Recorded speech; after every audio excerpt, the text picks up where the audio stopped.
And young men, realize this. It's not enough to have the Puritan theology. You need to have the Puritan devotion. A trembling lip. And that is every time I cry out, I'm blessed. Resonating in the back of my mind, because he was cursed. Every favor, every mercy, every pity, every kindness was bought. That's why every gift of God should be collected in the box of our heart and sealed with a seal greater than that is wax. Everything was bought by his blood. Everything was bought by his suffering. And that is why we are the most joyful and the most broken people all at the same time. I want to go now to, you don't have to turn there, we don't have time, but when he talks about the curse, if we look in Deuteronomy 27 and 28, we find something unusual that happens with the camp of Israel. And what is that? The camp is divided. One part of the camp is sent to Mount Gerizim. And from Mount Gerizim, they are to cry out all the blessings that are to fall upon the covenant keeper. But the other part of the camp is sent to Mount Ebal, where they are to scream out all the curses that are to fall upon the covenant breaker. I do not think I have to give you a dissertation on radical depravity to know which camp that you and I belong in. But here's the thing that you need to understand.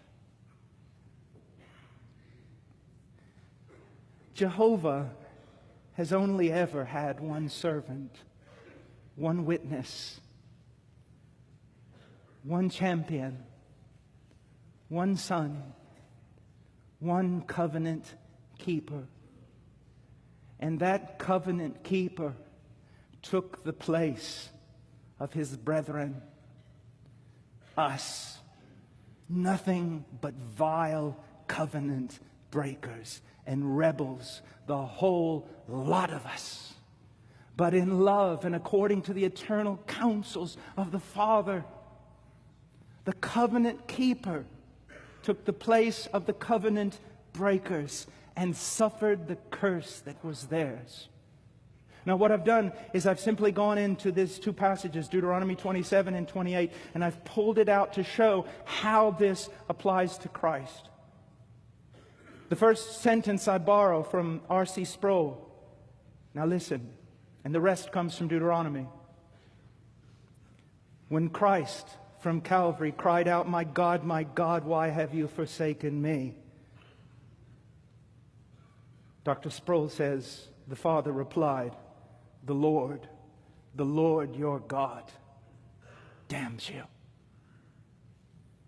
The Lord sends upon you curses, confusion, and rebuke until you are destroyed and you perish quickly. The Lord smites you with madness and with blindness and with bewilderment of heart, and you will grope at noon as the blind man gropes in darkness with none to save you. The Lord delights over you to make you perish and destroy you, and you will be torn from the land. Cursed shall ye be in the city, and cursed shall ye be in the field. Cursed shall ye be when you come in, and cursed shall ye be when you go out. The heavens which is over your head shall be bronze, and the earth that is under you iron.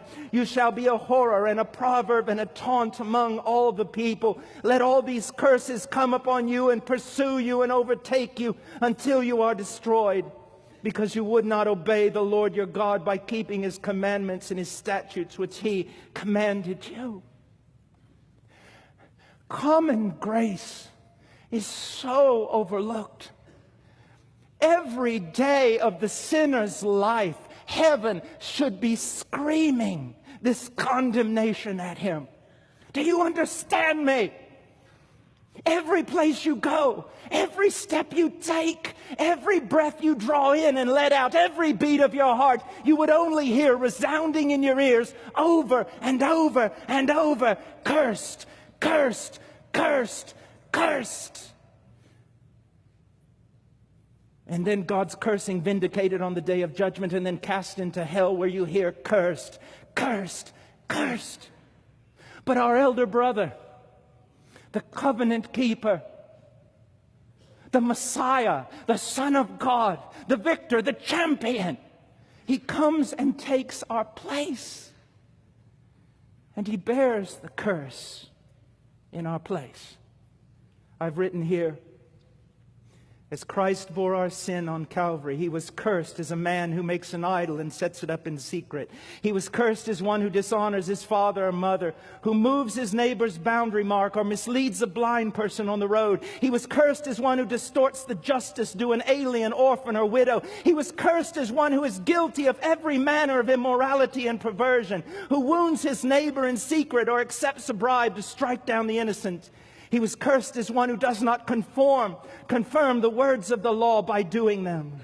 You know, it's interesting in the book of Proverbs, just by way of illustration, it says, like a sparrow in its flitting, like a swallow in its flying, so a curse without cause does not alight. So how did a curse alight upon the branch? Only because the branch took my place.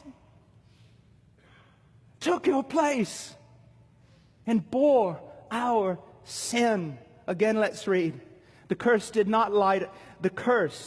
alight upon the branch, not because of some flaw in his character or error in his deeds, but because he bore the sins of his people and carried their iniquity before the judgment bar of God. There he stood, uncovered, unprotected, and vulnerable to every recourse of divine judgment against us. David said this, how blessed is he whose transgressions is forgiven, whose sin is covered. How blessed is the man to whom the Lord does not impute iniquity, and in whose spirit there is no deceit. Yet I have written here, on the cross, the sin imputed to Christ was exposed before God and the host of heaven. He was placarded before men and made a spectacle to angels and devils alike. The transgressions he bore were not forgiven him, and the sins he carried were not covered. If a man is counted blessed because iniquity is not imputed to him, then Christ was cursed beyond measure, because the iniquity of us all fell upon him. In the renewal of the covenant in Moab, we hear this. There is a warning given to the nation of Israel, and it goes like this. Regarding the covenant breaker, the one who disobeyed the law of God, the anger of the Lord and his jealousy will burn against that man. And every curse which is written in this book will rest on him. And the Lord will blot out his name from under heaven. Then the Lord will single him out for adversity from all the tribes of Israel, according to all the curses of the covenant which are written in the book of the law.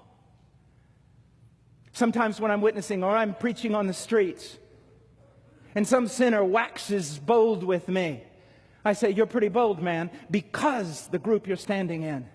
But on the day of judgment, you will be singled out for adversity. Show me the strength of your knees on that day.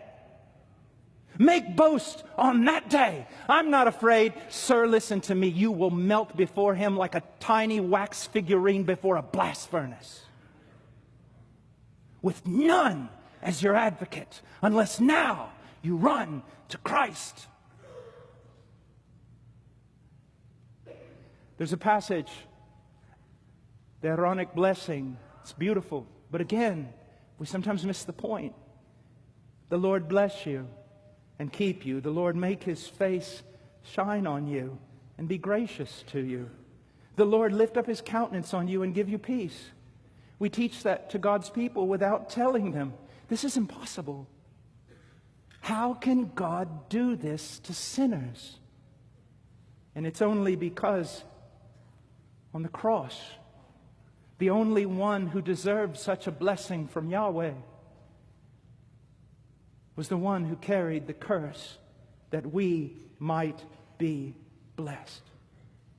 Let's go to the garden now with the time that we have. This is a travesty.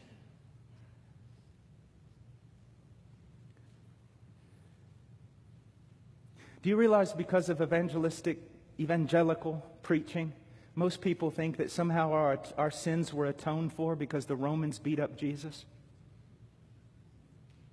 Easter is coming, and I dread it for the sermons that we're going to hear. The preacher will say things like this. Christ said, let this cup pass from me. Let this cup pass from me. Let this cup pass from me.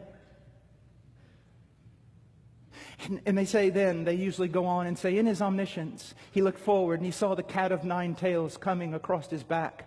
He saw the crown of thorns and the mockery. He saw the nails in his hands and his feet, and it caused him to sweat as though great drops of blood. Well, let me tell